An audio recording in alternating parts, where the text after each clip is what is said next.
Hey, hello, and welcome to NBC's first Nintendo Direct pre-show. We have a post-show coming as well. You can watch Nintendo Direct right here at IGN. I'm Jose Otero. This is Brian Altano. What's up? And this is Marty Slevo. And we're going to give you a quick rundown in the next 8 minutes or so, 7 minutes now, of what we're expecting. But first, are you guys ready to talk about Nintendo Direct? Yeah, I'm ready Is to that talk today? about We're not ready to talk about Nintendo Direct. Yeah. Now we got to get ready. Now we're ready. To talk Now about we're ready Nintendo for it. Direct. This is the time. This is the time of year that we're talking about. There's only one thing on our minds right now. I wonder what it is. I'm not entirely sure. This is so it. let's lead off with what to expect. So right away, do not expect. First, I just want to say, do not expect anything about Nintendo's online service. Really? Really? Really, and I'll Okay. tell you why. That is a bigger deal, and Sure. going into this Direct, Nintendo made it very clear.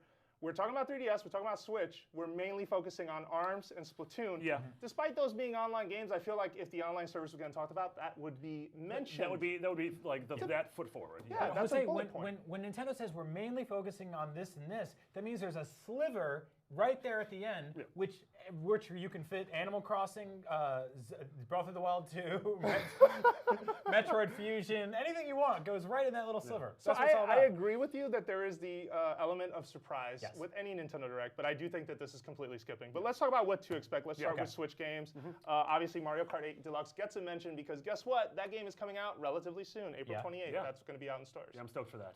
Yeah, I have a feeling that's going to be a passing mention just to remind people, like, hey, this game is out in 2 weeks, before focusing on, obviously, the 2 games that they've announced that they're going to talk about with ARMS and Splatoon. Okay. You think we'll get a look at Block Fort? The best multiplayer. No, I think just like mode Marty match of all said, time? passing mention because there are bigger things to talk about. And I think that with ARMS, since you went into that, I think we get a date because this is a spring release date, a spring game, and so far no date has materialized. Yeah, I think we need a date and we need a here's why you should care. Because like we got the reveal, obviously, at the big Switch event a couple months ago, but they need to be like, hey, this is why this game is up there in the same breath as Splatoon 2 and Mario Deluxe. Yeah, absolutely. I played this last month or so at a Nintendo event, and I had a really good time with it. I was actually really surprised. I thought it would be sort of a thin experience, but I really like it. Okay, and then with Splatoon, I'm hoping, though, for ARMS, are they going to take the chance on Amiibo? I think they should call them Armiibo.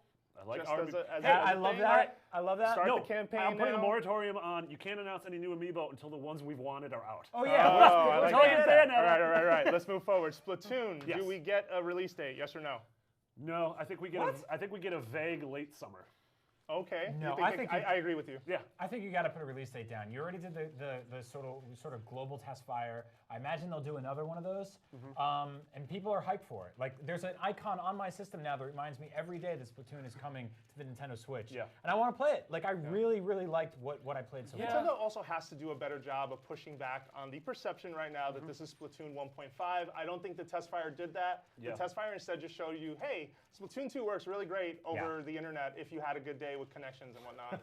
you were having a good time. But otherwise, they really got to start showing new modes, new features, new things. Yeah, what separates? Also, I was beating this drum with the first Splatoon. I would like a campaign of some sorts. I was going to say, we got a campaign in the first one. I hope, A, that gets ported over, B, they make a new one, and C, that you can play with bots now. Because let's be honest, the Switch is going to be offline for a lot of people a lot of the times. During the test fire, I wasn't able to connect at all. I actually had to play this at an event. When you're on the bus, you're not going to connect, right? Unless you do the crazy thing I did. So give me some bots to shoot. Okay, so Amiibo, we got to talk about Amiibo. Every Nintendo Direct comes with an Amiibo announcement. I wrote an article on the site yesterday where I pretty much said, hey, this is probably going to be the other 3 Amiibo in the 30th anniversary set of Zelda. And the reason I say that is because the piggyback guide to The Legend of Zelda Breath of the Wild outed that there were 3 outfits in the game: Deity Link, Skyward Sword Link, or Skyward Sword outfit, and a Twilight Princess-like outfit that unlock with a corresponding Amiibo, and yet no one knows who they are. So it makes sense that every iteration of the home console versions would be represented. Yeah, I think those 3 show up here. Give me Hestu, Bestu. You really? Yeah, I want Hestu. I like that man. He's got maracas. He's going to be hard as hell to find. Yeah. To be fair, though, the Twilight Princess outfit does unlock with the Smash Brothers series Link Amiibo, but you can't find that in stores. Right. Like, when could you ever? And you can get the Deity Link costume in the game through normal play, right? No. What's just the Dark Link one, right? Yeah, it's just Dark Link, which is a mild spoiler. I'm all over this if they make new Zelda ones. That's really cool. Speaking of Zelda, any chance we get any hint of what the DLC is? I don't know. That's a great question. It could happen. I think it could maybe happen. a quick tease of like this is what the dungeon looks like. Maybe it's a 5th Divine Beast. So here's why I want that. I already paid for it. Yeah, so I'd like to know what I bought. Yeah, you did too, right? I did. Yeah, no, I went and bought it. I gave in. I expect Bayonetta, Corrin, and Cloud Amiibo Watch to continue. Oh God! I don't think Nintendo says anything about it. The reason I'm saying this is because why not save that for Smash Brothers for NX? Like, why not? If it is a port of the Wii U game, 3DS game, combo, whatever it is, with all the DLC, put those things together. Yeah. Like, I just expect it to. You think that's an E3 thing? I think it could be a passing mention on a Treehouse Live. I don't think you'd make a big fanfare. I don't know. No, I think the Smash Amiibo, the remaining ones at least, have to go with a big rollout for Smash Brothers. Yeah. This is what's coming. Of course, I misspoke. It's not an X anymore. It's Nintendo Switch. But let's move on to Nintendo 3DS because that's the other side of it. Obviously, there can be Switch announcements in there. We don't know. We're just going to focus within what we do know. I expect the release date for Ever Oasis. This is a new IP RPG that they announced at E3 last year. They showed it in a September 1st Direct, and it looks done. I think it's time to now tell people, okay, here's when you can buy it. Yeah. I mean, that's the whole thing. Is like we've all been talking about Switch so much in the last couple months, and none of us are mentioning the 3DS because none of us have turned it on. And so Nintendo sort of has to remind the much larger install base for 3DS, like why they should stick around and what sort of stuff they'll be playing. Yeah, there are millions of 3DSs out there, from the launch model to the 2DS to the XL to new 3DS. To the new 3DS. There's so much out there. And it's easy for us to sort of like move on and forget that people are still playing games on that thing. But Nintendo's doing a good job of supporting that system for what seems to be at least another year or so to come, right? So we are less than a minute away. I want to get out there that I think you get a release window for Pikmin 3DS and you get a name. I think that game needs a name. They only introduced it with a handful of gameplay clips when it was first revealed in September. It's about time to get that started. And they'll also probably, passing mention, Fire Emblem Echoes, Shadow of Valentia. Right. That game comes out on May 19th. It'll be out in Japan sooner. Just get that out of the door. I think that smartphone games do not show up in this thing at all because this morning Fire Emblem Heroes got new characters. What about Mother 3? Every Nintendo Direct should have a Mother 3, just as much as every Nintendo Direct should be somehow centered around those weird little critters on my shirt. But Nintendo Voice Chat, we're campaigning every episode for a Metroid game, and we're moments away from Nintendo Direct. Are you guys excited? Yeah, I'm incredibly excited. I'll be honest, I want to see all the 3DS stuff just come to Switch. I love my 3DS, but I'm ready to move on. Okay. What about you? Yeah, I can totally get behind that. Maybe even a mention of Dragon Quest XI. We know we just got the Japanese release date for 3DS. All right, we got to go. Here it is.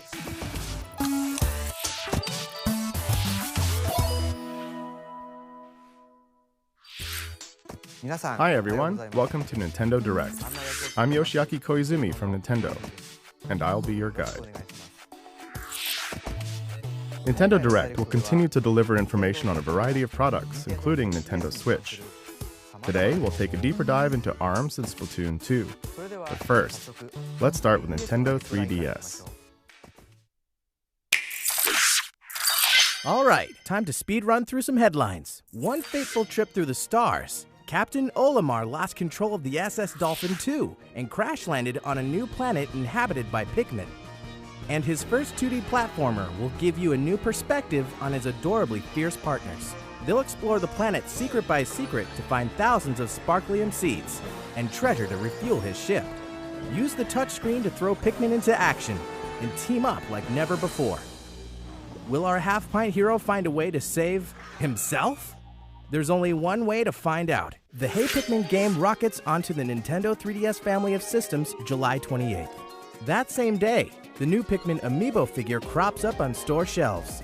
In the run-up to launch, we'll reveal more about amiibo functionality and what's in store for Olimar and his Pikmin. Hello, I'm Koichi Ishii, producer and director of Ever Oasis from Grezzo. In Ever Oasis, you are the defender of the world's last oasis, and you must work together with the water spirit Esna to help it grow and thrive. Esna is an important partner who will nourish the oasis with water and support your adventures. As you overcome the many challenges that face the oasis, I hope you'll recognize the bond that links your heart and life with those of Esna. The story has been designed to illustrate the importance of kindness and at times to touch the heart. So I hope you will enjoy it. Ever Oasis will be released on June 23rd. We're excited to show you more about the bittersweet world of Ever Oasis, so be on the lookout for more information in the near future.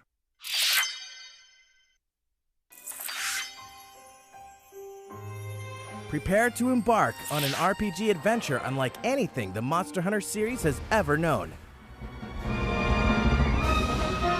In Monster Hunter Stories, become a rider and bond with monsters to raise their potential and unleash powerful combos.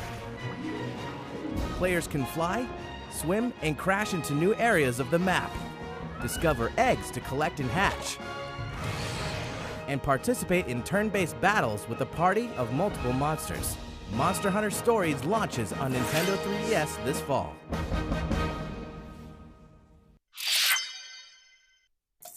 When something strange happens, we all know why. Yokai. Whether you missed it the first time or want to fall in love with it again, the definitive version of the sequel is here.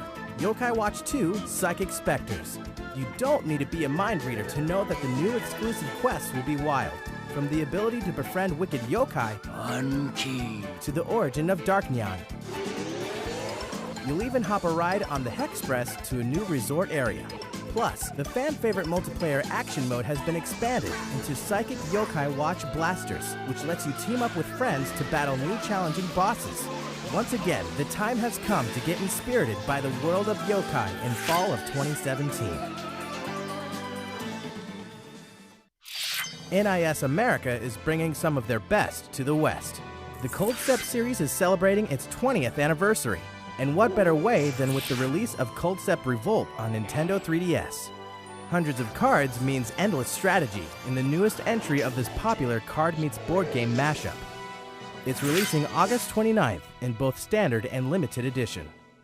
Nearly an infinite amount of tales are waiting to be told in RPG Maker Fest. This RPG creation tool will allow you to share your stories online with other players when it launches on Nintendo 3DS. Downloadable content will include crossover character skins from Disgaea, Disgaea 5, and more, so you can share the greatness of Prinny with your friends. A free download called Maker Player will also be available in Nintendo eShop. It lets anyone play the RPGs you make with RPG Maker Fest, whether they own the full game or not. You can wield the full power of this incredible tool by purchasing the standard or limited edition when they launch in the US June 27th. You've never played an RPG quite like this before. In Miitopia, the Dark Lord has stolen the townspeople's faces, and only you can restore them. Cast Mii characters of your friends and your favorite people in roles across the kingdom by customizing their personalities, phrases, and jobs.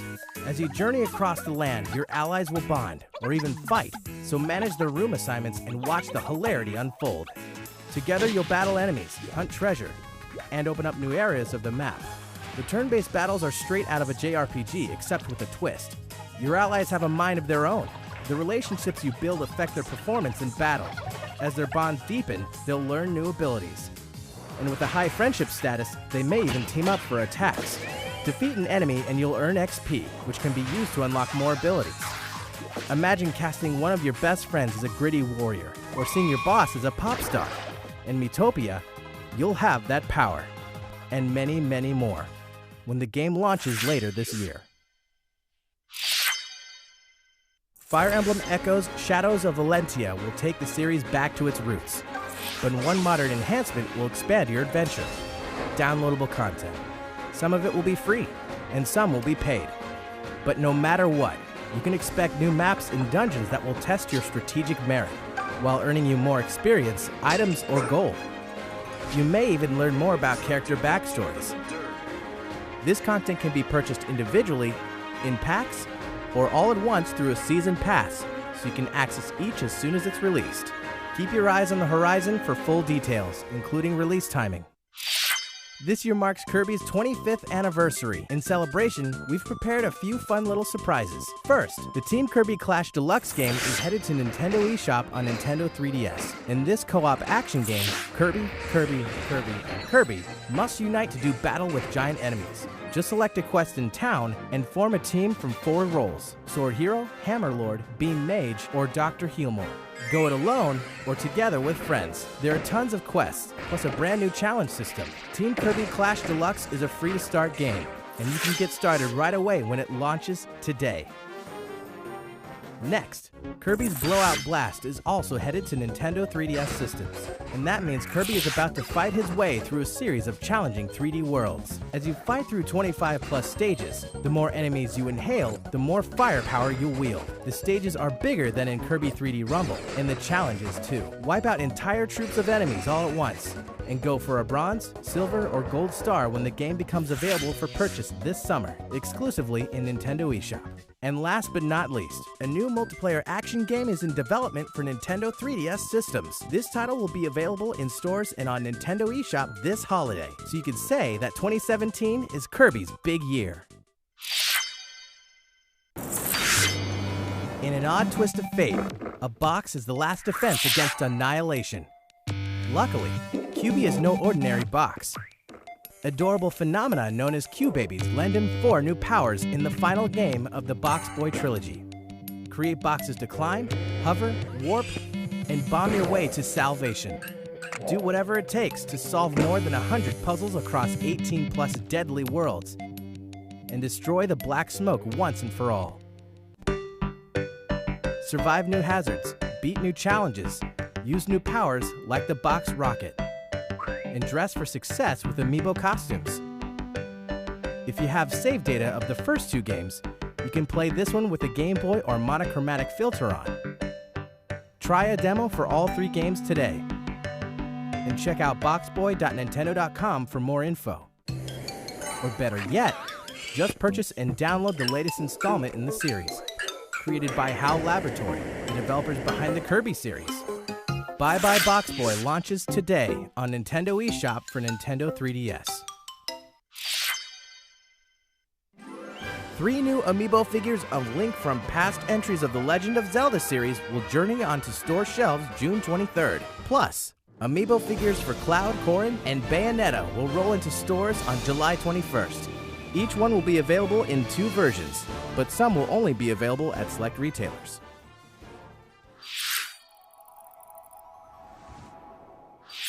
All right. Next up, let's reach a little deeper into our next title, ARMS. Please take a look.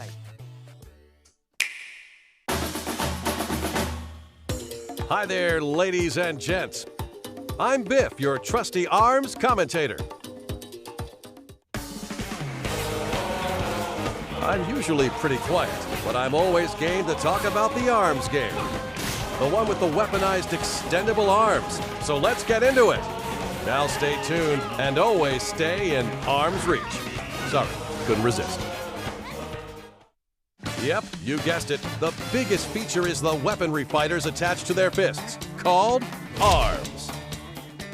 There are standard glove-type arms, multi-shot arms that really cause a ruckus, specialized curving arms for cornering opponents, and powerful heavyweight class arms, just to name a few. Each arm has a special attribute that activates when charged up. Light up your opponent to knock him down with fire. Stun and electrify your rival with lightning. Blow away the competition with a tornado of wind. And freeze your foe to slow him down with ice. You get the point. You want more, right? Perfectly normal. Try the Get Arms service, courtesy of the Arms League. The in-game currency you earn can be used for a chance to unlock new arms. The more you fight, the more arms you have in your arsenal.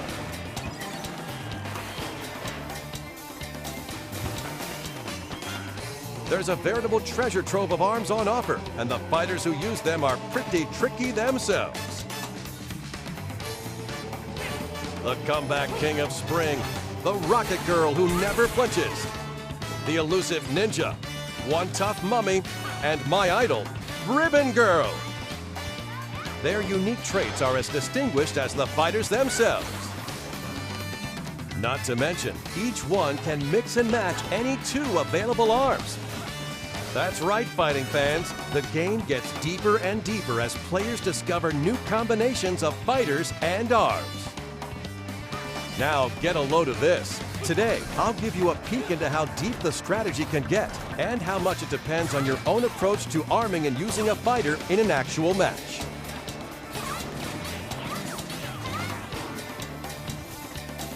Now it's time to get amped up as I introduce to you a new contender, the Ramen Bomber, Min Min.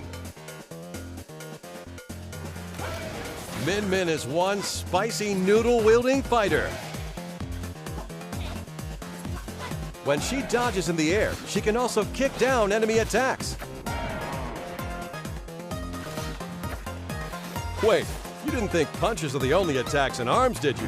That's one big misconception. Min Min is living proof of that. She can throw her opponent, and her left arm can transform into a dragon. This augmented arm can maintain a longer charge, so beat the sauce out of your rivals. Anyone getting hungry? I wish my arms were made of noodles. Sorry, I lost myself there for a sec. Next up is the enthusiastic Spring Man. After charging up, release to initiate a shockwave that can repel attacks with his overflowing energy and determination. His famous forte involves deflecting his opponent's punches, then delivering powerful counterattacks. When his health drops below 25%, his never-say-die attitude kicks in, and his punches will stay perma-charged. His slick-back spring hair isn't just for show. He actually gets stronger after bouncing back from a desperate situation. You know, I feel a fight coming. Guess I'll serve as your commentator. Let's see, Min Min has a fiery Ram Ram on the right and a fiery dragon on the left. She must have a hot temper. Spring Man has a fiery Slap-a-Mander on the right and an icy Chilla on the left. Huh, not sure where he's going with that. Well, let's take up arms. Okay, here's Min Min. Right away, she's charging up, and there's her dragon arm. With her dragon arm and that dragon arm, really looks like a real dragon. The dragon roasts opponents with a high-powered laser. There's a bit of delay before it fires, but its power is exceptional. She's got Springman cornered with her combo attacks, and a left, and a right, and a... Wait! Springman's counterattack has kicked in after deflecting a shockwave. Her dragon arm has no choice but to return to old ramen noodles. Both fighters continue to pummel each other. Ouch! He lands a right while dodging the laser. Min Min won't last if this keeps up. Carefully timing the gaps between punches is an important technique. Wow, she's dishing out quick hits like she's cutting noodles. You'll notice Min Min carefully arcing her punches with her Ram Ram. She must be trying to rack up small hits over time. Boy, it's getting heated on the edge of the ramen bowl. Oh, again with the dragon arm. Her left arm is really charged up. Their assaults continue while they expertly dodge incoming attacks. And here comes the finisher. Wait, no! Instead, she avoids the counterattack with the guard. Talk about clarity under pressure. But just how much damage can her right arm take? Oh no, her right arm is down. She's completely open to attack until she can... Yes, she manages to recover. Her kick is smacking down his arms, and now a simultaneous punch. Both fighters are desperately trying to recover their footing.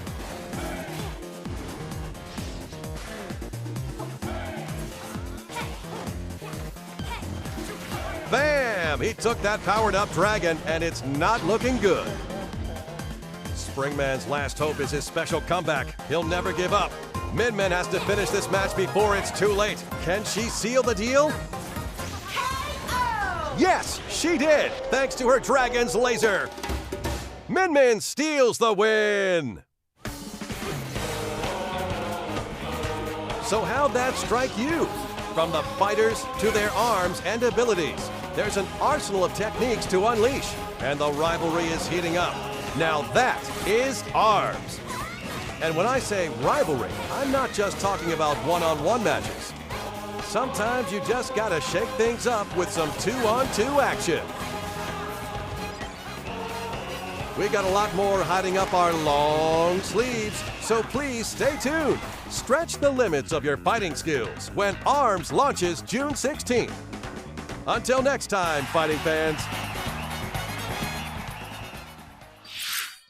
Alongside the launch of ARMS, we'll release a new color of Joy-Con and Joy-Con strap, neon yellow. And we're also releasing a Joy-Con attachment that extends the battery life. It's nice to have when you want to play for a long time without charging. Next, we'll speed run through some more headlines for Nintendo Switch. All right, time to speed run through some headlines. Mario Kart 8 Deluxe marks the return of fan-favorite racers and double items, while introducing a huge battle mode featuring all new battle courses. Plus more characters, karts, and tracks unlocked from the start than any Mario Kart game in series history. The online mode has a fun way of keeping things fresh. Choose Race, and you'll join 11 other players and switch between random assortments of tracks. Choose Battle, and you'll even switch between modes like Good Old Balloon Battle or Renegade Roundup. So be ready for anything. For a more personalized experience, you can also play with friends in a friend room, where you pick the rules, the items, the CPUs, and more. You can even create or enter a full-fledged in-game tournament. Speaking of, Nintendo will be hosting 2 of our own, one for racing and one for battle, to celebrate the launch of Mario Kart 8 Deluxe. Stay tuned for more info because the race begins when the game launches April 28th. Ultra Street Fighter II: The Final Challengers marks nearly 10 years since fans have seen a new iteration of the beloved classic. You can throw down as one of the original fighters in all-new HD graphics, or choose the retro pixel art.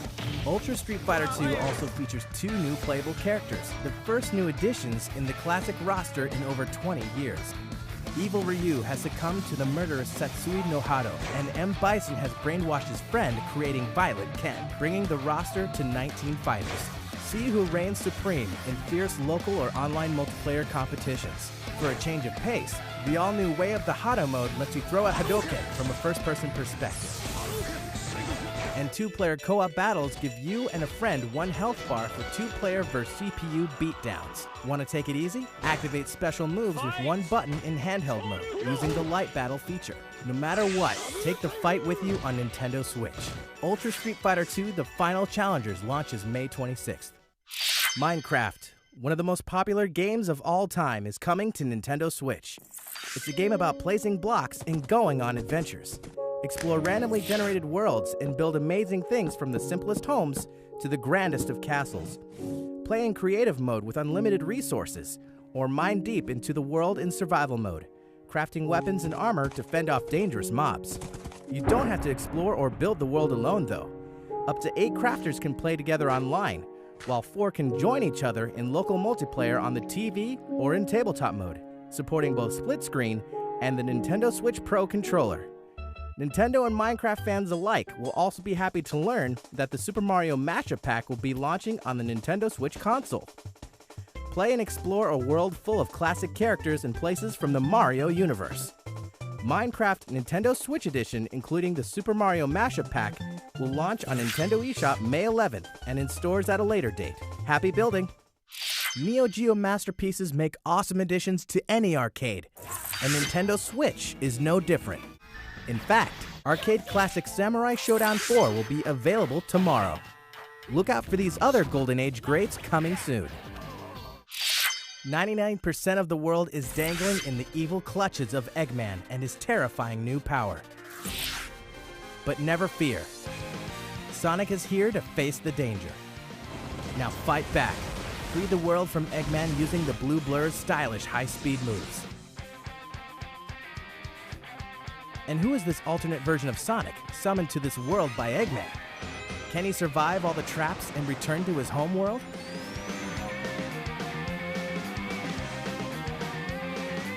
A new ally will rise up as well.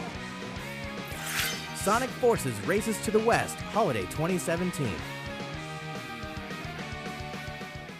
There's one more Sonic speeding this way. After more than 20 years, a new installment in the classic series' original style is almost here. In addition to brand new stages, some popular stages from past titles have been souped up. Sonic Mania will dash onto Nintendo Switch this summer.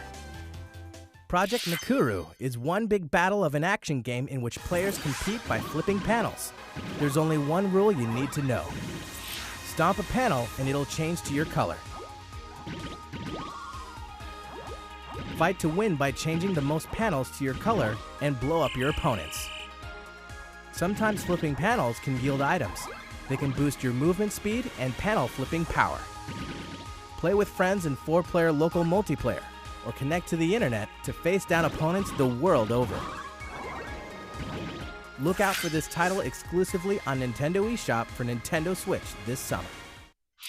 Fate Extella is headed to Nintendo Switch with an all-star cast of characters from the series. Lead a mythical servant in a fight for dominance against hordes of enemies in this intense action game. With overwhelming power on your side, you'll crush thousands of enemies all by yourself. Fate Extella will launch on July 25th.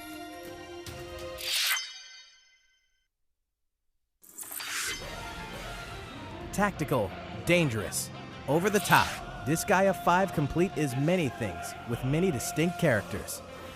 You'll follow the Princess Overlord of the gorgeous Netherworld, Seraphina, and of course, the demonic wanderer Killia, on his quest for revenge. A demo of the game will haunt Nintendo eShop soon, and you can explore the Netherworld to your heart's content when the standard and limited edition launches on Nintendo Switch May 23rd. We're about 2 weeks out from the release of the 4-player puzzle mashup game Puyo Puyo Tetris. While you're probably familiar with Tetris, you may be new to Puyo Puyo, a puzzle series that's downright famous in Japan, but hasn't been seen much in the West. Similar to Tetris, pairs of Puyo fall from the top of your board and collect at the bottom. You'll move and rotate the Puyos, but unlike Tetris, your goal isn't to create a line, but to gather a clump of the same colored Puyos and clear them from your board. The difference may seem small, but the strategies are very different, especially when you start setting up chains to drop garbage Puyo and sabotage your opponent's board. Are you up for the challenge? Well, a demo is launching on Nintendo eShop shortly after this presentation ends.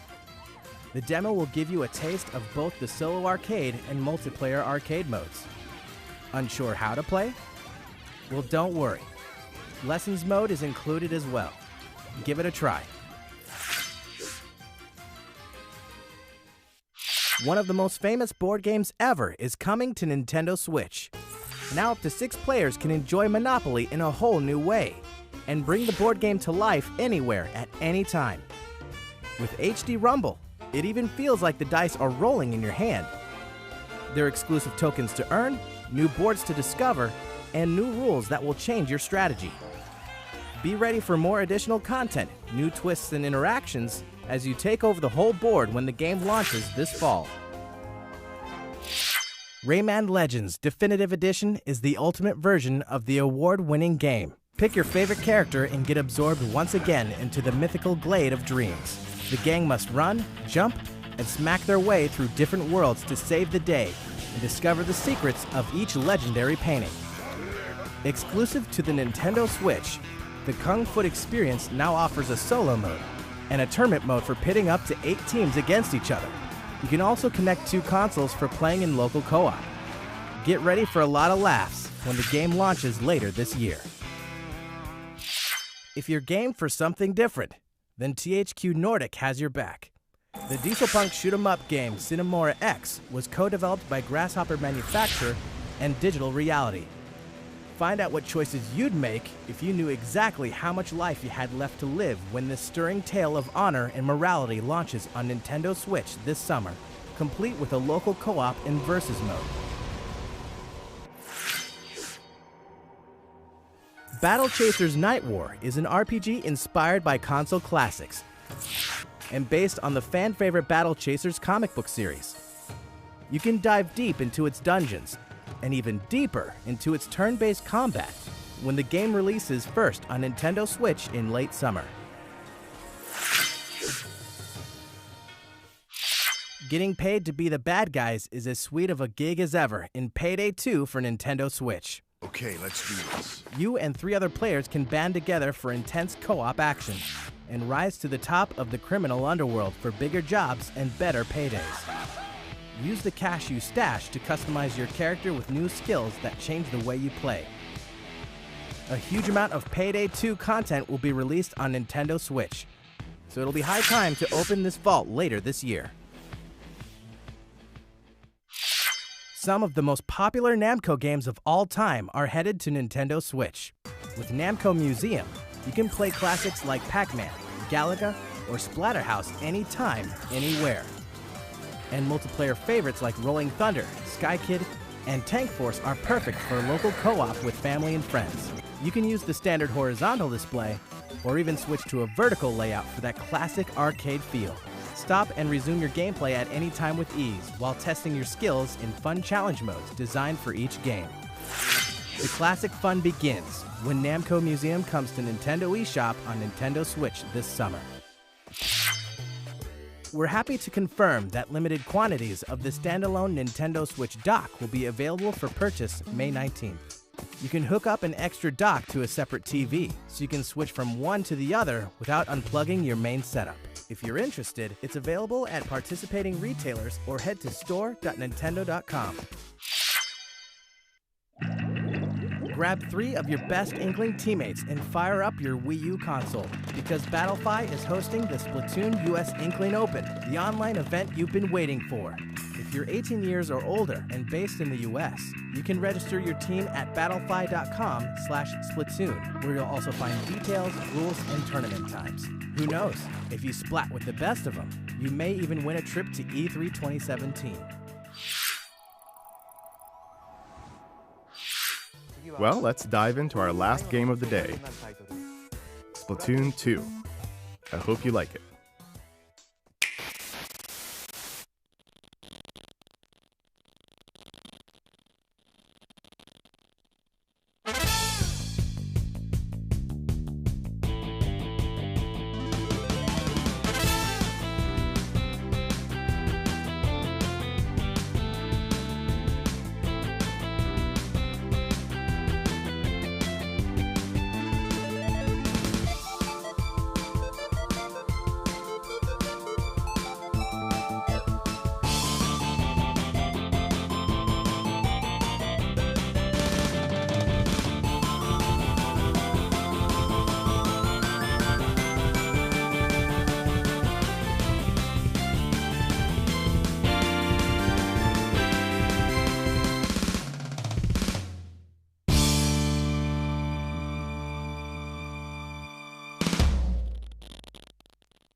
Are your regulatory systems functioning? On behalf of the Squid Research Lab, I certainly hope so, because the findings we're about to present may be startling. Oh, that's right. You may be wondering about the Squid Research Lab. Well, we research squids in a lab, and other things too, like that strange video. Perhaps what you saw seemed a bit unusual, but research indicates that freelance power egg collection is becoming quite popular among Inklings in a new mode called Salmon Run. Luckily, one of our fearless researchers went on location and captured this curious activity live on camera. Now, we share our findings with the world. For the first time on film, we can see this remote location, separated from Inkopolis, on the other side of the ocean. This derelict man-made island is a hotspot for freelance power egg collectors. Amazing! Inklings super jumping to the island! We've concluded that 4 Inklings make a team, just like in Turf War. And what are they wearing? The implications! It looks like some kind of special gear provided just for this task. And it appears they're given weaponry too.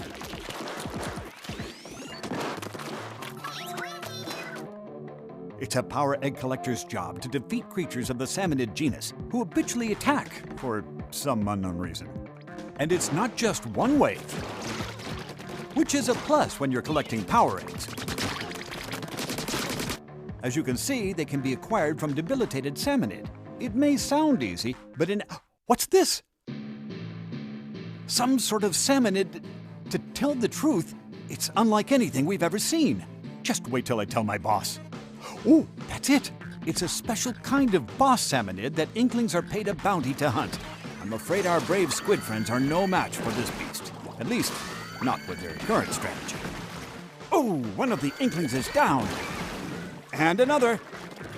Yet somehow the incapacitated Inkling has deployed a lifesaver to call for help. Oh, I see. When a fallen freelancer gets inked by an ally, that Inkling can be resuscitated. Freelancing does have its benefits. Communication is key because Inklings that work together win together. Unless they don't. What an honor it is to witness this incredible struggle. How odd. These eggs have a rare appearance, even among power eggs. Could they be golden eggs? And now it looks like the Inklings are transporting these golden eggs to a containment unit in the center of the site. Aha! Could it be that this is the freelancer's ultimate objective? To harvest these golden eggs and haul them to Inkopolis? Indeed, after many trials and tribulations, the Inklings have collected their golden egg prize and fulfilled their corporate agenda. What we witnessed here is the harsh reality of one suspicious part-time job. Why would such a dismal occupation be so popular among Inklings?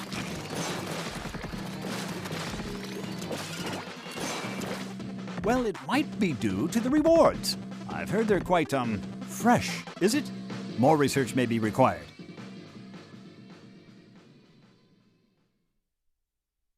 What a day for science! If we compile any new information, you will be the first to know. We're planning to release a research report on the ongoing battle with Octarians, so stay tuned and stay fresh. That reminds me, we have one last report for you. It's a scientific fact that new Splatoon 2 series amiibo will be released. There are 3 new figures: Inkling Girl, Inkling Boy, and Inkling Squid. When you tap these amiibo, the figure character will appear in-game and befriend you.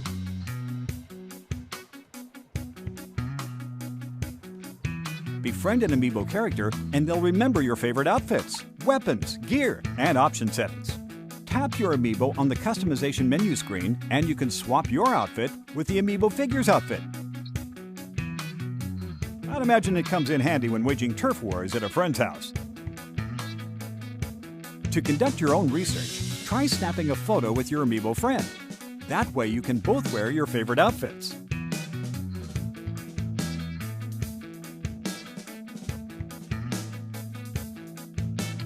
Then you can share your photos with human friends on social media via the Nintendo Switch album. Sometimes your amiibo friend may give you special gear as a gift.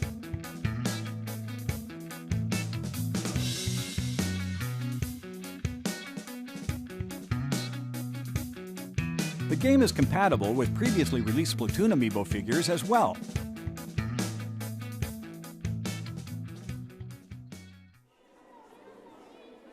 Well, fellow researchers, today's presentation is over. We look forward to sharing more research in the future. Thanks for... Oh, forgive my apparent short-term memory loss. I have one last fact for you. Splatoon 2 launches July 21st. And the new amiibo release that same day. That's all for today's report. Squid Research Lab, signing off. I hope you enjoyed this new Nintendo Direct. Thanks for watching.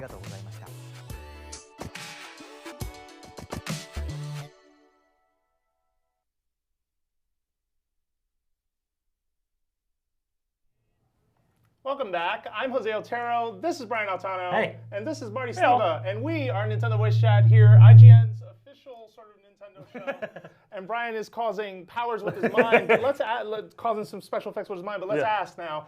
Really quick, let's begin with the initial Nintendo Direct reaction. I want your high points and I want your hot takes. Can we do it in one word? Start with one word.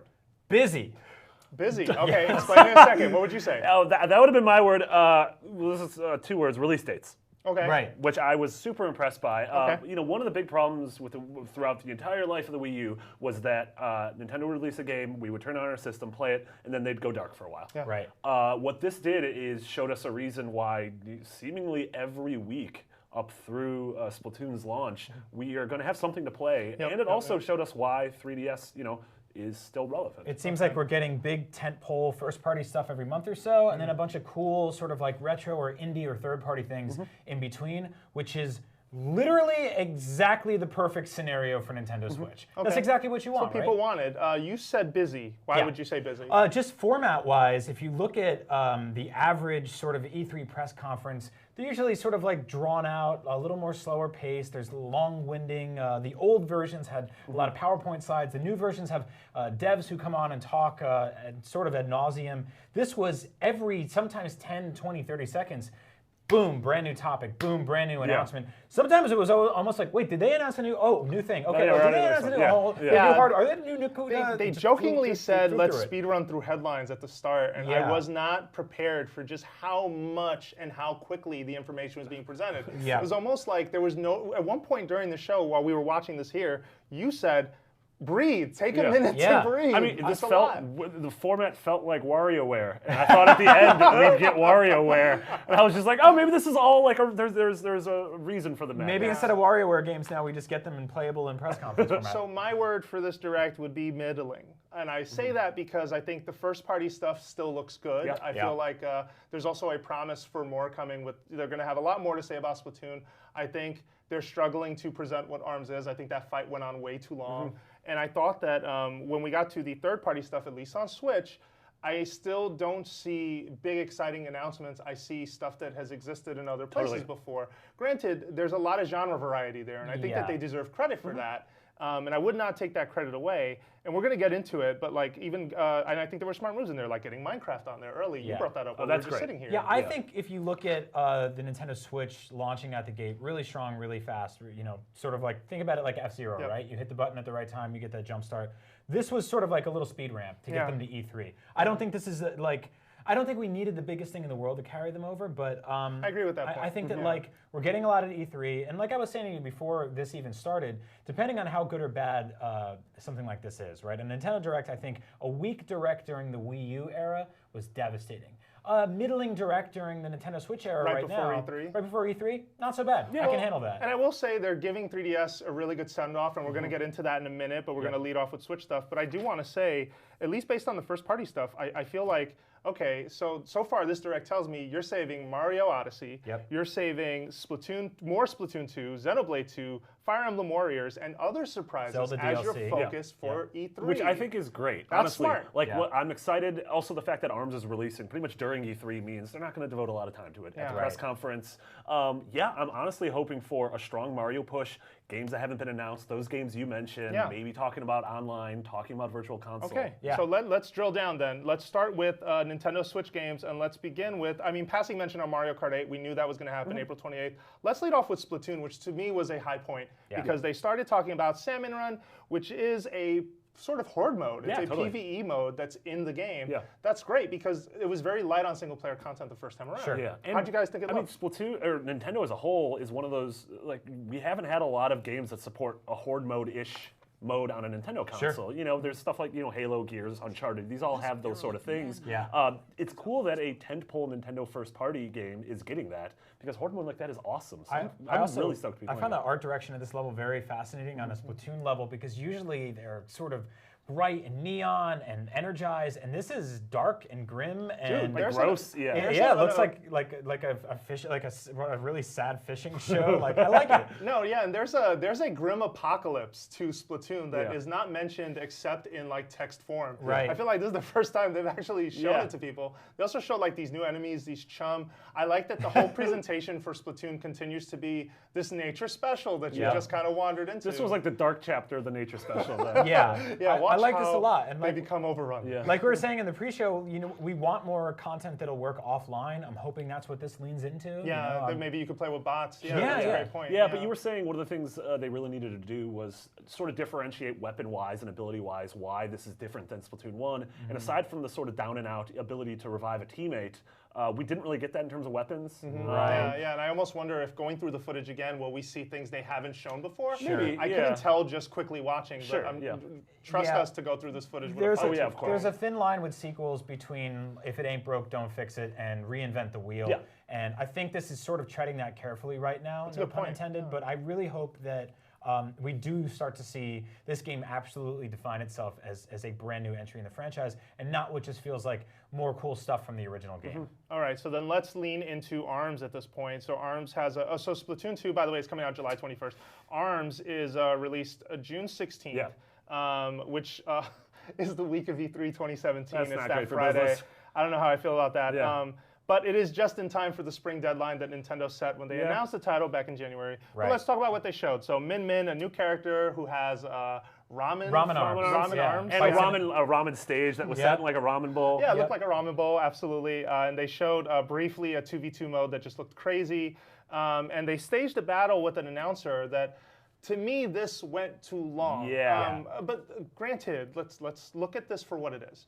A fighting game, a new fighting game at that, is a hard thing to sell because unless you are into fighting games, and I don't know if we're necessarily the fighting game crowd, like I casually kind of play around with different games, love watching my Street Fighter V tournaments and my Smash tournaments, but overall, I'm not sure if this game is going to find that middle ground yet, and I was hoping for more than one character reveal today, and so far all we got was one. Yeah, this looks like it seems like it's having a little bit of an identity crisis in terms of being a fighting game on, like, are you going to be deep and serious enough to be in the same breath as some of those games you mentioned before and maybe have a place at EVO some year? Or is this more a casual pick up and play, have fun? Like, it has some, like, Power Stone vibes to me, but not quite as party-orientated. And I think the answer is it's a little bit of both, but it's going to have a tough time finding that exactly what it needs to be. Because I think when you play this game with motion controls, it definitely feels a little more button mashy. It definitely feels a little more casual. Which is crazy though, because that'll get you beat up so quickly. Like there is a methodology and a meticulous sort of approach to how you have to fight someone. And I do think the first part of this presentation, specifically this fight you're seeing right here,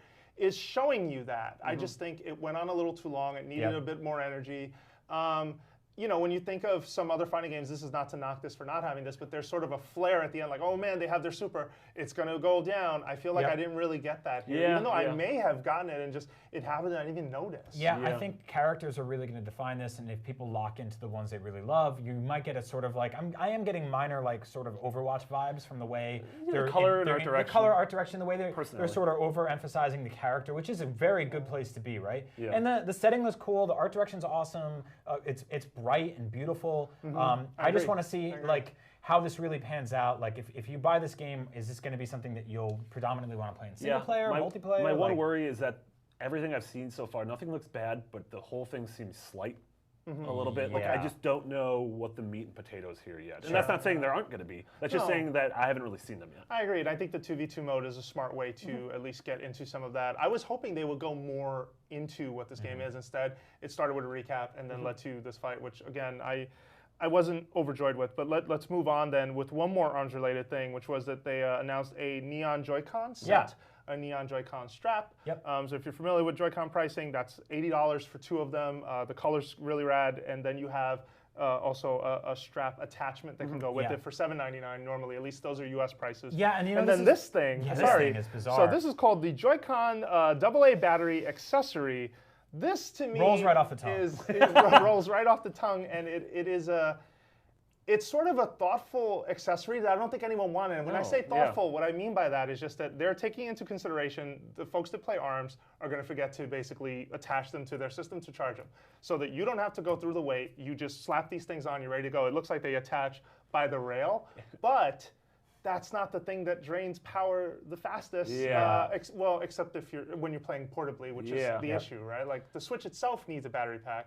Did the Joy-Con need one when they last for 20 hours? It reminds me, it seems like it's for people who want to play ARMS but also weight train a little bit. It's like when Goku does push-ups and double gravity, so you can be playing ARMS with a little bit of extra weight. No, it's like those guys who are really good at running and they put weights on their legs. Yeah, like weird dudes. You don't have to show off.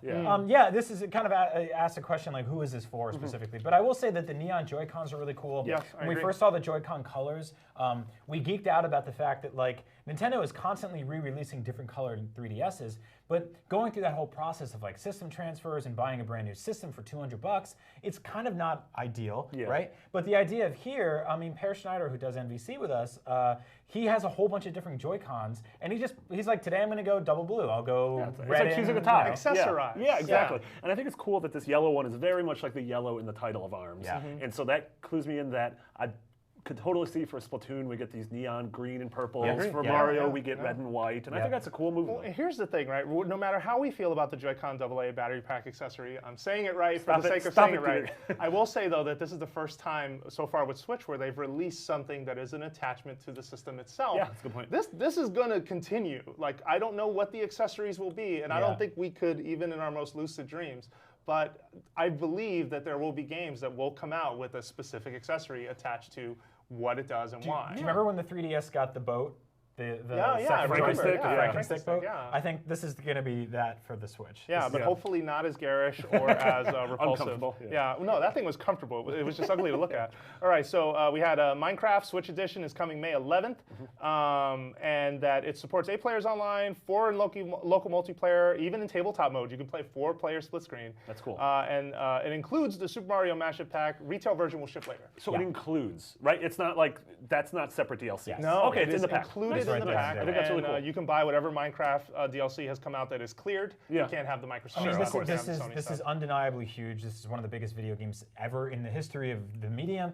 It took years for Minecraft to come to Wii U, and I think they were a little late to the party on that. I was glad when it finally showed up to get this, because this is awesome. I don't know if I've talked about this before, but I've played like 100 hours of Minecraft. I love this game. And I'm not even like, I'm not a little kid, as you can see, who hunches over a system like that and plays it for hundreds of hours like they did on iOS, Kindle, tablets everywhere. So this could be really big, and it's right around the corner. Okay, really quickly before we go into some third party, I do want to mention the standalone dock is going to show up at retailers next month, so you can stop raiding the Nintendo online store to buy all the replacement docks, which you can now scratch your Switch screen in any room of the house. Possibly. So the Switch third-party section, this is where my attention started to wane a bit. Because I feel like even though the variety is there for at least from the genre perspective, Nindies look better to me.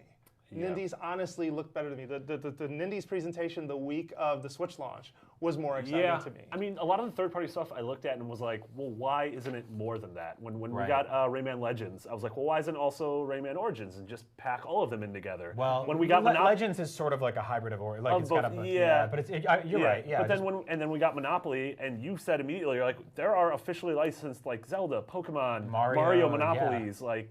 Put that on there. That would be awesome. Instead of Monopoly-themed Monopoly. It feels like a lot of these are like sort of like, hey, we're figuring out Virtual Console. You're going to be able to download a ton of classic games. Just here's some stuff before that. Like, give us time to figure that out. So I think it also shows. It just also shows that third parties are taking this wait and see approach. Yes. They're very much going. That's exactly it. All right, let's see where this goes. And they're leaning. Some of them are leaning into nostalgia. Namco did that with the sort of the Namco Museum arcade, whatever that thing is called.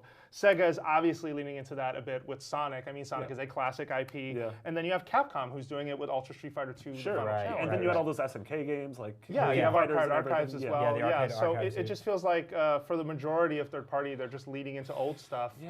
grab the casual consumer versus new exciting games. But the great news is that Switch sales are really strong, and I think people are going to that wait and see approach is going to turn into we want to be part of this conversation approach. And I think by E3 and by fall, absolutely, you're going to get some really concrete, legit third-party game announcements. And right now they're playing it safe, and I honestly think that like there's some cool stuff in there, and it's going to help you sort of get through the week to week while you're waiting for the big tentpole Nintendo stuff.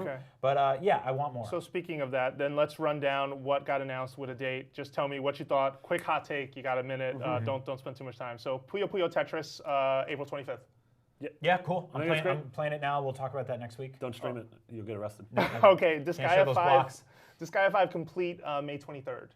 Damon Hatfield is very happy. Yeah, he's all over that. Yeah. Okay, but this falls into the port scenario for me where I'm like, okay, the Disgaea fan or the RPG fan is going to at least be well serviced until Project Octopath Traveler shows up because rolls right off the tongue.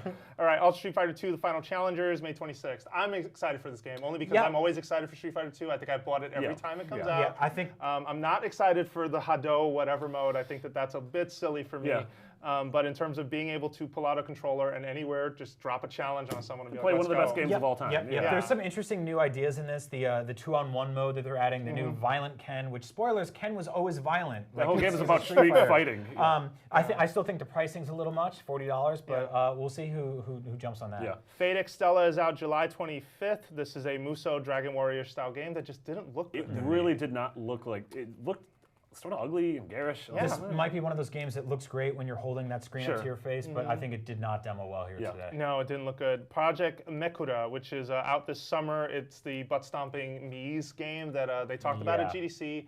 So far, you guys don't seem as interested as I am, at least. I think with a game like that, the hook is that if it's fun to play, I don't care, but the art direction felt like very chibi Funko Pop Master Chief, not wild about it. To me, it feels like a single Mario Party minigame. Yes. And I'm like, maybe you could take that one mechanic and make a hook out of it, but to me, I'm just like, butt stomping isn't one of my favorite things. It's in a lot of my favorite games, but it's not one of my favorite parts of those games. Okay. Yeah, I would not put butt stomping in my top 5 favorite things either. So Namco Museum is out this summer. Play Dig Dug again for the first time. Yeah, it's along with some others. There were some cool arcade games. I think the cool thing about this thing is the ability to turn it vertically and play in like the original arcade perspective, which is nice. I would like them to sort of put out a vertical stand for the Switch so you can pop off that screen and just play with two controllers side by side. I like that idea. Basically set up a little arcade cabinet on your desk. So Sonic Mania out this summer. Sonic Forces this holiday. Let's just round them together. Sonic Mania looks fantastic. Sonic Forces TBD. Yeah, sure. And everyone who's played Mania has really loved it so far. And obviously now we haven't gone hands-on with Forces yet. So Monopoly is out fall 2017. And like we said, even though it uses HD Rubble in a neat way, sorry, I just don't care. But you know what? That's a casual play. Give them the props for that, I guess. Yeah, Marty and I were saying that board games are a good look for the Switch, even though like it doesn't seem like it's the best idea, but having 2 players right there with your own screen, it's the kind of thing where you can play a board game on an airplane. Yeah, totally. I'd like to see sort of a Hasbro collection. You know, bring more board games. You don't bring Monopoly boards on airplanes and just like put them up and just like I lose all the money. It's bad. Rayman Legends Definitive Edition still does not have a release date, but it is coming out in 2017. And I'm only excited because Rayman Legends is a game I got to review when I first got to IGN. I really enjoyed it. The idea of playing it on the go excites me. Did you review that? I did. That was the last game I reviewed for IGN before I stopped reviewing games. Oh, you're thinking of Rayman Origins. Yeah, I'm Legends. No, I'm Legends. You're Origins. Wow. That's it. What if we have 2 reviews on the site? There might be. It's called One Up. So there it is. THQ Nordic is bringing Cinemora EX and Battle Chasers Night War this summer. Cinemora. I love Suda. That is not one of the Suda games I love. Okay. That being bums me out. Grasshopper manufacturer, involvement. Yeah, and I think the Battle Chasers is based off the Joe Mad comic, which is also sort of the Darksiders design. The art direction's really cool. Art direction's cool. I sort of want to see what the game actually plays like. I need to play it. Yeah, no, my verdict was out on that one, but I did like art direction. Finally, Payday 2 is out in 2017. That was really surprised to see that. Genre mismatch, audience mismatch a little because you just don't expect a Nintendo fan to be into bank heists, but that doesn't mean that those people won't show up. That game's immensely popular. We just don't play it. Yeah, and it's also, to me, like the sort of online shooter thing on a system that might not be be online all the time is always interesting. But that being said, it's a cool option to have. Like if you can connect to Wi-Fi and play some Payday, go for it. Yeah. Right, let's transition then to Amiibo announcements. I think there were 13 Amiibo revealed during the stream, maybe. 3 Zelda, 3 Splatoon, and 6 Smash Brothers. And a Pikmin. And a Pikmin. There we go. And a Pikmin, yeah. All right, so I think we hit the number. So let's start then with Cloud, Corrin, and Bayonetta. Are these 3 boys right here? Finally. Oh, okay, or let's just start with Zelda. Fine, since it's like that. Or both. Shout out, it's happening so quickly. Let's go back to Majora's Mask Link, Twilight Princess Link, and Skyward Sword Link, please, only because I'd love to freeze frame it and just look at this, because these are basically based off of the key art that was in those original games. Key art? Yeah, sure. So far we're not going back, but that's okay. I think they look rad. They come out on June 23rd, the Zelda set. That's fantastic. The Majora's Mask one is kind of questionable because I'm surprised they didn't just give you the Majora's Mask. Like you have a Goron. He's holding the Goron mask. That's cute. Yeah, that's old key art. I've seen that pose like 100 times. I'm a little bummed that if we're going to do more Zelda amiibo, that we don't do some of the awesome side characters in Breath of the Wild, or like some of the. There they are. Yeah, but what some about Bobo Klein? No, but like there some we got him. He's wearing like, a G-string. Like the four.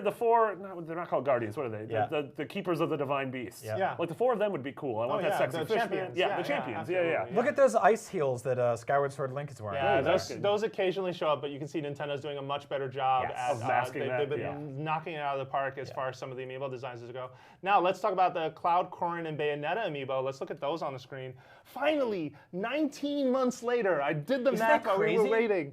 584 days since the moment those things got announced. Your consolation prize for waiting so long is that you get them in 2 flavors each, and different poses too, which was really I need these to finish the set. I've never collected a full set of anything in my life. I decided the Smash Brothers amiibo series would be the one time I would do it, and on July 21st, I am paying 13 times $6 to get them all. I think but I'm cool excited that we have like traditional Final Fantasy VII Cloud and then Advent Children Cloud, Bayonetta 1 and 2 Bayonetta. I love that Corrin, there's male-female, because they did not do that with Robin. Yeah, Robin is a similar character in Fire Emblem from Awakening. Same circumstance, main character, you get to choose gender. They did not have that. I'm glad they have that here. They didn't say if these are going to come in 2-packs or not, did they? They did not. I would assume they don't. I would assume they don't, They know that these big adult amiibo babies like us will just buy them no matter what. What I fear is Bayonetta is GameStop exclusive, and Target gets not Cloud. again. Yes, again. Yeah, Believe right. The it's Wawa scary. gas station in New Jersey. There's a Wawa. There's a Pikmin amiibo July 28th that comes out with the game. I thought that one looked really good. I did not queue up footage or prepare our friends for it, but there was also the Splatoon amiibo, which looked fantastic. Thought those amiibo looked great. Definitely improvements over the first set, and the first set looked great too. And Nintendo took a chance on Splatoon the first time around as a new IP. Those amiibo were the top-selling amiibo in Japan because Splatoon hit so well there. I was wondering if they do the same for ARMS. I said, ARMiibo. Here they are. So I think that what's really awesome about these amiibo is that the poses are incredibly playful. And you look at the squid, like just the way he's flying off of there, and there's none of those like pea stands or like the ice blocks that they're sitting on. There's some great stuff. Like the one in the middle is straight up like Nickelodeon. Look at that Splat Dualies right there too, like on the first character. Yeah, that looks great. I think they look awesome. I was a little underwhelmed by how they're being utilized exclusively in the game. How they're sort of just like, it'll remember your outfit, and then you can take pictures with them. Yeah, and I'm like, and that's 2 for 2 with Splatoon amiibos not really having like the most defined usage. It just feels like a cool excuse for them to build these toys, but not necessarily. Yeah, that's amiibo in a nutshell, right? I think it took us a long time to finally just admit, look, they're not finding the best use for them. It's cool that if I own a game down the line that supports one of them, I will swipe, scan, and see. You guys line up at my desk every freaking day to scan Breath of the Wild. Because Zelda did it good. I think Breath of the Wild did it really well. It's a sweepstakes for an outfit. Great. It's fun though. It keeps you using it every day, right? Which is better than just like buying DLC once. Okay, fine. I will concede. So then, Nintendo 3DS is getting a proper send-off. So let's transition to that and talk about first. In order of release, we have Fire Emblem Echoes is coming out on May 19th. We knew that. DLC is coming. Some will be free. Some will be paid. More details later, but there's a season pass. Right. We've seen this with Fire Emblem before a little bit. We've seen sort of the intent to sell more with that game. I know when Pear saw it at PAX East, they didn't want to say it one way or another. It's good to hear they will continue to support that game after it is out. Let's go down the list, though, of 3DS software, right? So Ever Oasis on June 23rd. My favorite segment because the poor director of that game, producer, whoever that was, he looked terrified. It looked like there was a gun off screen. Looked very strange. The game looks cool, though. Yeah, there's an RPG with sort of an Egyptian aesthetic behind it. and one that I'm really curious to play a lot more of. It's also being made by Grezzo, which is the team that made Ocarina of Time 3D for Nintendo and Majora's Mask 3D for Nintendo. Good team. I couldn't. Did you guys feel throughout that entire 3DS thing? I'm like, these games look pretty cool, but I do wish they were on my Switch. Like, I do feel that way, but I will admit that when we've seen this generational transition between Nintendo platforms, what Nintendo has done in the past is said, "Oh, Mother 3, never mind. No, we're not putting this out." I feel like they're bringing out everything. I mean, Monster Hunter Stories is on this list. Let's go through it. So RPG Maker, FES on June 27th. Not the hugest RPG Maker fan, but regardless, smart move for the people who care, I think. I would love to build Brian an RPG epic about him. I might just do that, or challenge our listeners to, if there's a way to share that build your best Brian game. Build your best. Brap of the Wild. There we go. There it is. We did that. We did it. Hey Pikmin will release on July 28th. Love this title. Okay, talk about what you thought of the footage. I think it's incredibly different for the franchise, obviously. This is not our first time seeing it, but we are seeing a lot of new stuff, like Olimar swimming, which is bizarre. Didn't know that man could do that, but he's got an airtight helmet, so it works. Yeah, if he can space, he can swim. Yeah, he ran on the water before. This is a great franchise, and I think in lieu of waiting every 3 or 4 years for a legit sequel, this is a cool kind of stopgap. The two-screen thing is tripping me up. I don't think it's ever truly worked. We've seen it with Yoshi Island on DS. We've seen it with stuff like, going back to like Beautiful Joe. The gap always sort of gets in the way. It's always kind of an issue. Let's see how it works out with this one. Yeah, I like the fact it has like a Lost Vikings, Mario Donkey Kong vibe to it, where it's sort of that 2D. Lemmings, which is cool to me. I think that I would rather have this on a 3DS than a sort of dumbed down traditional 3D Pikmin game. But that being said, I would still love a Pikmin game on Switch. The amiibo usage is interesting because it's a portable game, so I guess you're bringing that too. Yeah, they didn't go into specifics on what it does, but man, it looked great. Like again, like a really cool looking amiibo, and hopefully the first time that Pikmin will hit well. I just feel like every game gets a lot of attention. I feel Pikmin 3 is a completely underrated game by a lot of people on Wii U because it was on Wii U. But we move on That's to the most Wii U has been said all day. Yeah, it has. So Coldcept Revolt is coming on August 29th. If you know Coldcept, you know this game. Apparently this announcement was already out there, so this is not new information. And Nintendo, proof once again that Nintendo likes to treat their Nintendo Directs as sort of a catch-all. Yeah. If you didn't know this, hear really quickly what it is, and they weren't kidding this time. Right. Quick, by the way. Yeah. Monster Hunter Stories is out this fall. I'm very excited. Yeah, it sort of looks like cel-shaded Monster Hunter Pokemon for a younger audience, and I think that's very really cool. much cel-shaded Monster Hunter Pokemon. That is probably the best way to describe it. Great graphics. It'd be interesting if they draw in a younger audience and then they're like, oh, this is cool, and then it's like, hey, this is an entire franchise. So in Japan, this game's gorgeous. This was marketed to kids. It is sort of a lighter way to get into the Monster Hunter series. It has I believe it had a television series too at one point. I could totally see that. Yeah. Unless I'm getting my facts mixed up, but I'm really excited to play this, and I've messed around with the Japanese version and really love it. We'll say no more word on the Monster Hunter Stories amiibo though, and there are 6 of them. Oh, really? In Japan? Yeah, Capcom worked with Nintendo to make amiibo in Japan for this. No mention on whether those are coming, just that these will be here. So it'll be interesting to see what happens there. Then we have Yokai Watch 2, Psychic Specters. This is the 3rd game in the Yokai Watch 2 So it's set. like the Pokemon Yellow of... Pretty much, unfortunately, at least for an older audience like us, Yokai Watch 2 just kind of fell flat. Like we reviewed it for the site, and it did not score well. It's a very pretty game, but not one with interesting enough mechanics to keep going. Right. I'm excited for, though, if 3 makes it over, because 3 could be the one where they fixed all that. Yeah. It's already out in Japan. But I find it hard to be excited about Yokai Watch 2. But regardless, Nintendo's still chugging away with Level 5 on getting these games out for better or worse. Right. I'm excited about this next one, though. Miitopia is coming out. So this was a late holiday edition released in Japan last year. It's coming in 2017, no date, and this is a wacky Mii-based RPG where your party doesn't always agree on what to do, and there's a lot of wacky interaction. It's almost RPG meets Tomodachi life in some sense. Yeah, I like the fact that they're like all rooming in the same place, and like you have to make sure that they're all happy, and if they get pissed at each other, then all of a sudden that's going to come out in battle. They're going to be like, no, man, I'm not listening to what you're doing. I'm going to go slap this dude. Yeah, it was so funny to watch. Like, and this is where Nintendo's charm shows up, because I love that they put their developers on the spot as Mii's in those situations, and I just think it shows that flexibility, and you immediately know who you're looking at once you get that attachment. This feels like a full-fledged version of a Mii Plaza game, and I mean that in the best way possible, whereas we saw the Kirby mini games from their old games kind of spin off as their own things. This feels like they took a core idea they could have thrown there, but they turned it into like an actual full game, so that's really cool. Next we have, stop everything. It is the 25th anniversary of Kirby, and a lot of Kirby stuff got announced. I only say this because there's a running joke on Nintendo Voice Chat. If you don't listen or watch, we are a weekly show on IGN, where Per Schneider, the company GM, always says that a platform is about to go when they unleash all the Kirby games. And oddly enough, we got Kirby Clash Deluxe, which is a mini game from Planet Robobot. That's out today. It's a free to start game, and you can pay for the rest of it if you want. But if you own Robobot, you're not that interested in this because this is actually a mode you already have. Yeah. Then they follow that up with Kirby Blowout Blast, which is 25 plus stages. It's based off of the concept introduced on Robobot called 3D Rumble, but it is not the same.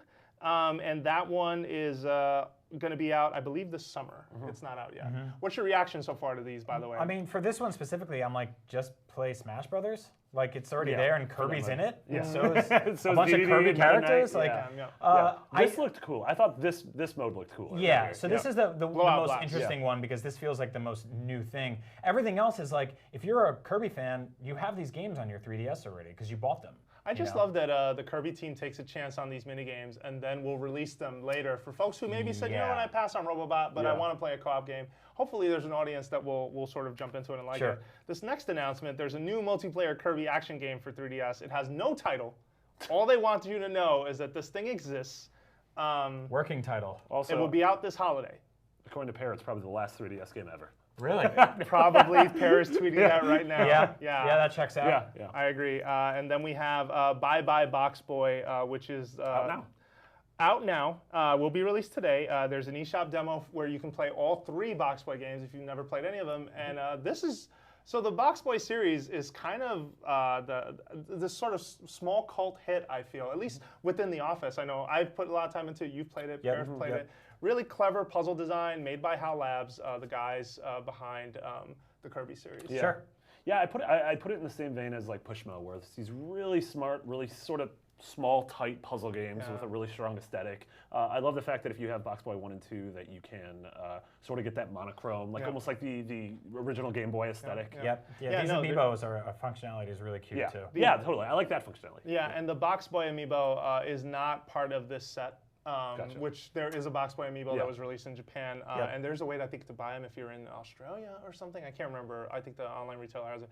But no, I'm excited. I think that unlike Pushmo, I think the thing that I love most about Box Boy is that I feel like Pushmo would talk you to death going over the rules, whereas Box Boy just goes, go, learn, explore, play. And that to me is why I'm really excited to jump back into it. Yeah, and I think it was an impressive direct. Like in terms of 3DS stuff, they didn't really knock anything out of the park with like a capital AAA game. No. But I think they gave us enough like smaller things that it's like, hey, if you still have a 3DS and maybe you haven't jumped on board Switch yet, we're not forgetting about you yet. Like we still care, and here's a handful of really cool games going to be coming out for the next couple of months. Yeah, there's still some life left, and your system purchase is justified for at least another year. So. Yeah, I will say a few more comments. Just I thought it was cool that they ran Yoshiaki Koizumi as the point man. You'll remember him from the Nintendo Switch presentation back in January. This is the general manager for the platform, one of 2 people who were like really top dogs on it.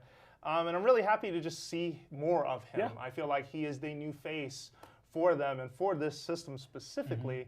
I'm a bit sad that they didn't find more charming ways to take advantage of his personality. Because I mean, that whole magic show bit in the January presentation was absolutely amazing, and that was not here. Yeah, I mean, he has like an internal energy to him, and he seems enthusiastic, which I think is cool. Like, put someone like that up front. Don't put like a sort of a boring suit. A lot of companies will put a boring suit just reading off a PowerPoint. Whereas like this is like he seems like a guy who wanted to be there, which is cool. I mean, Nintendo's been experimenting with this direct format for a few years now, and if you think about it, we've seen a variety of different ways that presentation can unfold. From puppets to animated stuff to Mega 64. And this is a new take for them, obviously, and it's faster and it's more energetic, and some of it worked and some of it didn't. Yeah, I think they need to slow down overall. That's my final like sort of just take on it. I just think there was a lot of interesting stuff in here. Maybe not all of it deserved to be in one place. Maybe Nintendo Direct does not need to be a catch-all. Like, don't treat it that way. Some of these could have been a press release, honestly. A trailer and a press release afterwards. So my question to you is, we're 2 months-ish out from E3. Do you think we hear from Nintendo before then, or do you think? I mean, obviously games are going to be released, but do you think that this is the last direct before the E3 direct or conference or whatever they do? I think it is. I think that the next time you hear from them, it's just here's our E3 plans. They do the funny video or the charming. The past 2 years in a row they've done. How are we going to go to E3? And then they do this sort of thing. Yeah. I think you'll see more of that. It'll point to the date of their conference, which is always that Tuesday. Yeah. And it will tease what it will tease. And we talked about it, right? I mean, you've got Mario Odyssey to talk about still, which everyone is excited to hear about. You've got more Splatoon 2 to talk about, single player specifically. Xenoblade 2. You've lied to me before, Nintendo, about Xenoblade. You've kept me hanging for years on Xenoblade Chronicles X. Oh wait. And there's more. Yeah, seriously, Metroid. Where was Metroid. Yeah. I don't need the entire E3 booth to be dedicated to Metroid. I just need like 70%. You want Zebes? Yeah, you want Zebes like last Yeah, give me some Zebes. I think it's pronounced Zebes. It doesn't matter. It's a fake word. Yeah, so you agree this will be the last time we hear from them? Yeah, absolutely. I think you guys are right. Press release, maybe some news tidbits here and there. That's about it. The occasional product that we didn't see coming, but otherwise save it all and come out strong at E3. Absolutely. And hopefully, I think now that all these third-party games that you don't care about, like Monopoly, or at least we don't care about because we're sort of the hardcore segment, that means at E3 you have more interesting things to say to me. So. Yeah. You got those things out of the way, so yeah, I hope a company like Ubisoft got these out of the way that we were a little underwhelmed by, and that at E3 maybe they have something cool to say. Yeah, because if those games feel more like a favor than they deserve any kind of fanfare to me. Like I'm just like, this doesn't work. Yeah, but it's exciting to me that they're going to be able to focus a lot on Mario and games we don't know about yet, which I think is really exciting. I mean, I think Ubisoft specifically has a lot to say about 2017 in the coming months. They got whatever they're doing this fall, and we'll see how much that lands on Switch. Yeah. Hopefully some of it. Yeah, totally. All right. Well, there you have it, folks. We've done it. Our first Nintendo Voice Chat, Nintendo Direct post-show. Thank you so much for joining us, Marty, Brian, and of course, Jose. You can find us on Twitter. You can find Marty at Nick Biggity. You can find Brian at Agent Bizzle. You can find myself, Jose_Otero. Thank you so much for watching, and we'll be back next week with more Nintendo Voice Chat.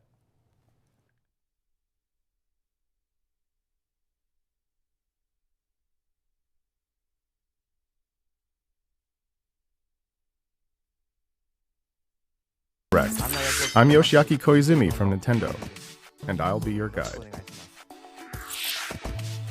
Nintendo Direct will continue to deliver information on a variety of products, including Nintendo Switch. Today, we'll take a deeper dive into ARMS and Splatoon 2. But first, let's start with Nintendo 3DS.